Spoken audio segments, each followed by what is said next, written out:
Hi everybody. Well, today I thought I'd have a chat with you. I'd talk about design process and go through my steps I take to go through designing a garden. We're here at Simple, and I love sitting here at Simple. In fact, I was here for lunch today, I have to be honest with you, and had a wonderful veggie burger. So I'm just thankful they let me come back and when they're closed and we can go over some design stuff. It's about mid-March, so things are starting to happen. Our crew came back. We're cutting back gardens and leaving the plant leaf stem fall in the garden, so it's an exciting time. It's always exciting when the crew comes back and gardening begins. And I thought it might be nice to share with you how do I put together the patterns. We've talked a lot in previous shows about creating patterns, looking at relationships of plants, from growth rate to growth habit, how they grow into each other, to share light, energy, to become adults so they relate to each other well. So I thought I'd take it beyond the process of just the patterns and grids, the beginning, and how do you put the patterns together? How do you make the quilt? How is it that I put the design into a bigger picture? And you might have seen the wonderful time Erin and I had creating her garden, some of the thought processes. So basically, I took a painting I liked. It starts with a garden is an emotional thing, and the emotions come from all different sources. And for me, the way I find stimulation to create something is with paintings. And this is a painting I really like by Anton Slavicek. He's a Czech painter. And I just really enjoyed the tonal colors of change. I liked the vertical whitener. It just really moved me emotionally. And again, when I look at it, how am I inspired by this? So again, my inspiration was the vertical white moving through the painting. You can see the tonal changes of color I like here. The green and the way the green fades into the different shades of some gray and light to dark brown, and how that drifts down here to the corner and kind of fades into a darker one. And then when I look at the painting on a different angle, this is what really intrigued me. If I get down and look at it, I can almost see the tree layer lifting up, and I see the ground layer of green going down through the tree layer. And I was very moved how that vision of looking down lower at it could have me move through the tree layer the ground layer through a tree layer. So I thought, you know what? This is something I can try to create a garden with. So then what I do is if I look at it, say, well, okay. So the next thing I did, you can see I have it finished here, but the steps for me to get here is the first thing I drew out the square footage, the pattern here. And this pattern is 15 feet by 30 feet. And the ½ inch equals 1 foot. So that was my scale, ½ inch equals 1 foot.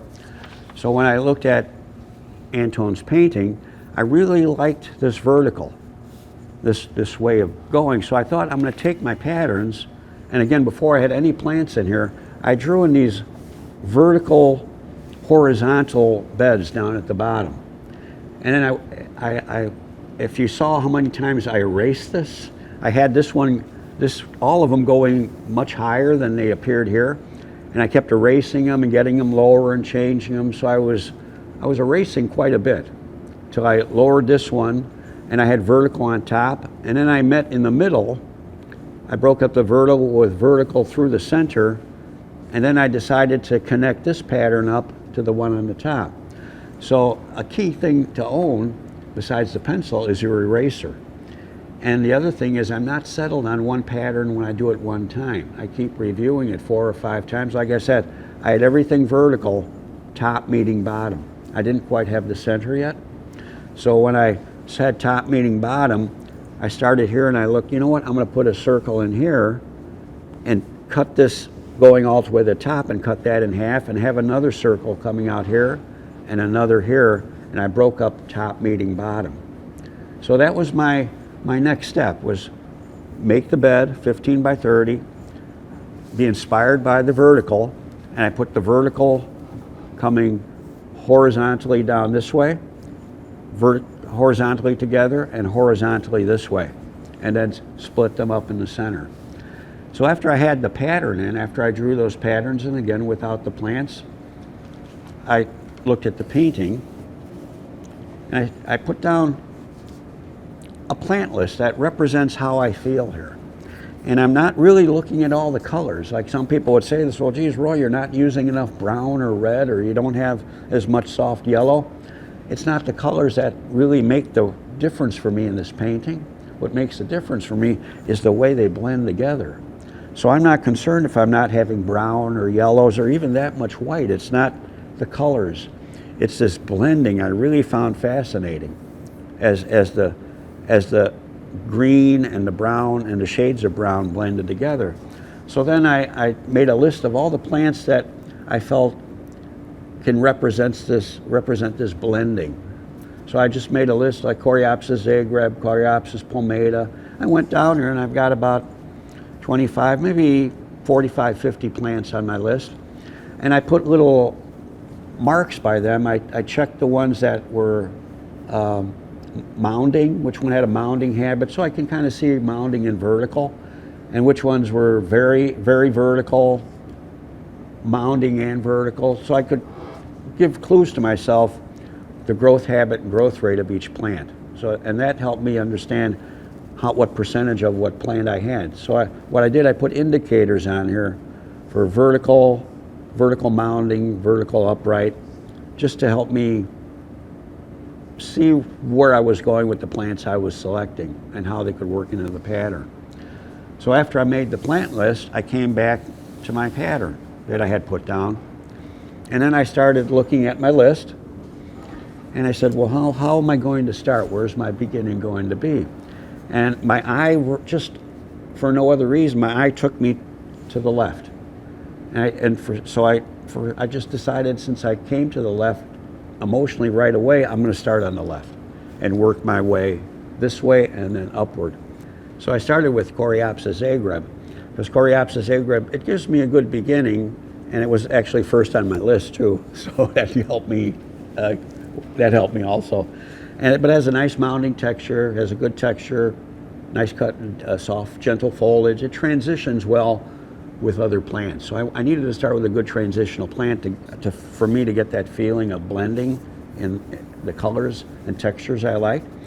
And I mixed Coreopsis Zagreb with that kind of a golden yellow with Achillea terracotta. It's a yarrow with kind of a brick red flower that goes from kind of a brick red to faded red brown color. And it's very vertical, so it was a nice transition to start this corner with. And I completed this whole corner in it. I'm not looking to be too choppy in this 15 by 30 foot area. I don't want to have too many things happening at too many times, because then whatever patterns I think I'm creating, I'm not allowing to be seen by people, because the garden gets too choppy. So I'm creating larger patterns that will drift into larger patterns, not small patterns going from small to small to small to small, again creating a choppy feeling. So in this corner I have Achillea terracotta through here and Coreopsis Zagreb. So even though I had 3 different bed spaces initially, I filled this whole area with one look and transitioning it all the way down from this corner to this corner. And then just to blend something in with the Coreopsis, I mingled in Coreopsis palmata. Coreopsis palmata is going to be bigger, has a larger look, denser foliage, and a dark, more yellow gold flower, and it's going to bloom a little taller than Coreopsis Zagreb with a more gold and yellow flower and denser green foliage. And that gives me my feeling for this transitional colors that you see here in the birch trees. So already I'm starting that little mingling of transition with texture and color, dark green, light green, heavy texture, soft texture, golden yellow, golden. And then with the terracotta above it, the foliage is dark green with soft green. And then I have the brick red mixing in with the 2 different shades of yellow in this corner. And I transition that with the Coreopsis as I move through here. I transition that into a white yarrow, a yarrow called Peter Cottontail. And I just took moments of Peter Cottontail and I carried white through here and a little bit of white through here in 2 spots. And that transitions into my other vertical patterns up here. So let me follow through what I've done. Coreopsis, Zagreb through here, Achillea terracotta here, Peter Cottontail is a white rest moment, and then my one grass I have going through the middle with Peter Cottontail, I have Panicum Cape Breeze. And Panicum Cape Breeze I put in, it's a gentle Panicum. So with the nice soft white of Peter Cottontail and small little white flowers blooming all summer as a rest, that will rest in amongst the Panicum Cape Breeze, which has a gentle arching flower. And then to contrast that, I just mixed in a few Agastache Blue Fortune to give me some spikes, some vertical looks to go in through the arching flowers of the Panicum. And all of that in this area right here all comes to a stop. And that look will stop there. And then I transition that into Sesleria as I go this way.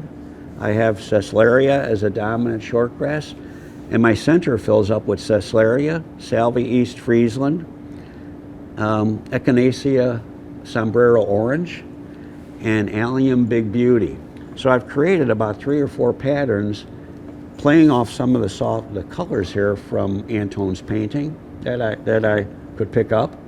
And the orange of Sombrero series actually plays well with me with the Achillea terracotta. So the color of terracotta I'm picking up with Sombrero, and I'm balancing that with the Allium Big Beauty and the darker purple of the Salvia East Friesland and the beautiful soft texture of the green Sesleria autumnalis. So right through this whole center section, I have that flowing through here. And again, I took 3 beds that I put in initially, but I blended 3 different plants together. And what holds that together for me is the soft green of the Sesleria autumnalis supporting the dark green foliage of the Allium Big Beauty, the dark green foliage of the Salvia East Friesland, and the beautiful vertical spikes of Salvia in its mounding habit. And then mingled in with that are little moments of Echinacea Sombrero Orange. And that just comes right through here, through this section right through here. And after that happens, I transition that into Spiralis aeroides, and I have that mixed with Echinacea Hula Dancer. So the Spiralis aeroides will bloom in June, but it's a very soft look. And as you follow through the garden and you see the soft gray-green foliage of Spiralis aeroides, that'll be blending and a little taller than the Sesleria autumnalis. You'll see the flowers of the Allium Big Beauty. And at the same time, those large, soft lavender flowers will drift into the flat flowers of the Achillea terracotta and the beautiful texture and foliage of the Coreopsis and the soft yellows. So I've got silver green foliage, because there'll be no Echinaceas in bloom. I got the soft green foliage of the Sesleria, Allium in bloom, Salvia East Friesland in bloom, the Achillea terracotta in bloom, drifting into the soft, restful golden yellows and soft texture of the Coreopsis. And that's where the garden, this lower part of the garden, ends right here. So that's my continuity and flow through here. And as we move upwards into the garden, my whole center theme, kind of like this off the painting, as you can see the white drifting, this really moved me. Panicum Cape Breeze. I love the Panicum Cape Breeze, that soft arching look. I have that all through here. I have Panicum Cape Breeze here, Panicum Cape Breeze here, Panicum Cape Breeze here, and Panicum Cape Breeze here. And that soft arching flower of the Panicum Cape Breeze, the soft arching foliage of it, that's my continuity through the upper part of the planting as I drift through it. And then on the top, right above the Achillea, I just have Calamintha Nepeta, subspecies Nepeta. And my possibilities for that are going to be mixing in Allium caerulea Carinathium pucellum. I just pronounced that wrong. So you can see I never took Latin in high school.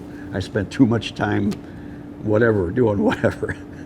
But it's Allium pucellum. That's easier for me to pronounce. It's carinate. It's a beautiful dark purple allium that flowers in mid-July, and that'll flower just before the Calamintha Nepeta subspecies, Nepeta, blooms.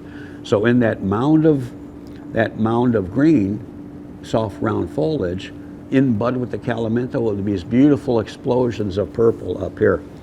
And that's blended in with Molinia Heidebraut at the top. It's a very vertical grass. It only gets about 4 feet tall, maybe 4.5 feet tall, but you see through 2/3 of the foliage when it blooms. So it's a beautiful see-through grass. And I have that mixed with Liatris scariosa, which has beautiful button flowers, and it's very upright but slightly lazy. So it beautifully leans into the Molinia, and that stiff Molinia will support the Liatris as it leans into it. I have that drifting all the way through the top, and I've mixed in another Echinacea of the Sombrero series. I mixed in Echinacea Sombrero Red. So I have a few Echinacea Sombrero Red, and they kind of blend in with the Echinacea Sombrero Orange as it transitions into the Salvia Friesland. And that's back to this blending. That blending is always staying in my mind, the way Antone has these colors blending, as you can see it changing to very dark at the bottom here. So that never leaves my thoughts, is his blending of colors very interminglingly. And I think I've accomplished that with the Sombrero Red, going into Sombrero Orange into East Friesland, but yet in between the Molinia Heidebraut. And you'll see the tops of the flowers because it'll be just above the foliage of the Molinia, but within the flowering stems. So it'll be kind of screened by that beautiful flowering stems of the vertical Molinia. And that goes all the way to the end of the planting. And then that's then met up by the Spiralis aeroides. And then just mingled in, just moments of mingling, and they're quite large plants. They're about 2 to 3 feet wide. Is Vernonia Summer Swan Song. I have 2 Vernonia Summer Swan Song. They get about 3 feet tall, about 2 or 3 feet wide. And with that, I have some Solidago Wichita Mountain that'll be very vertical. It's a very vertical Solidago, and I like that Solidago because it's not invasive. It's not thinking about reseeding everywhere. It sets very few seeds, so it's not a really opportunistic plant. And that beautiful spikes of yellow will come through the mounds of the Vernonia Summer Swan Song. And I have a group of that here, and I have another group of it in the corner here. So I just have 2 groups, one here, 2 Vernonia here, 2 Vernonia here, and Salvia, or the Solidago Wichita Mountain here, and a few Solidago Wichita Mountain. So it's not an overabundance of it. It's just enough to give you a moment of color at the end of the year, along with all the textural play that'll be going on with the grasses, especially Cape Breeze, the gentle arching of it, and the Spiralis aeroides, which has the silvery green foliage with the nice airy flowers, and the Sesleria autumnalis will have the spikes of light green silvery flowers that turn dark black and mature to a darker color in the fall. So that's basically it. And I think I'm excited to plant this to see how it works. And I know when I do it, you know what the next step is after I do it. All kinds of field adjustments when I get on site. I might move the pattern deeper this way. I might stretch the planting a little more to the Vernonia. I might move in. I might add the Molinia, cutting down on a corner. I don't know what the field adjustments will be, because that'll be an emotional thing too. You make changes when you're on site because nothing's 100% here. But I think I've got myself off to a good start. So basically that's the way I drift through this. I start with inspiration, the bed size. I created this bed size, but when you're doing things for people, you have a determined space, whatever that may be. And you also have to let the structure and play, wherever that place is, has to come into play too. This doesn't exist in any place, so I'm not inspired by place with this. I'm mostly inspired by the painting. But if I was at somebody's house in some rolling topography with a beautiful barn in the background, I might have had a different way of locating a space or locating this planting within that space, because I'd be, you know, you're creating a distinction of where you're going to be, instead of, with this I had no distinction of where I was in the living room. Okay, so I created a garden out of a distinction of what's the living room feel like for me. So there's so many ways you get, your creativity level changes and rises based on the distinctions you create of where you are, what you're with, and what you're doing. So I hope this has helped, and I always appreciate questions, and we'll get into some more detail. In fact, we'll be outside shortly. The weather's really shaping up. We're into 60-degree days in mid-March. So thanks for staying with, and see you later. Bye.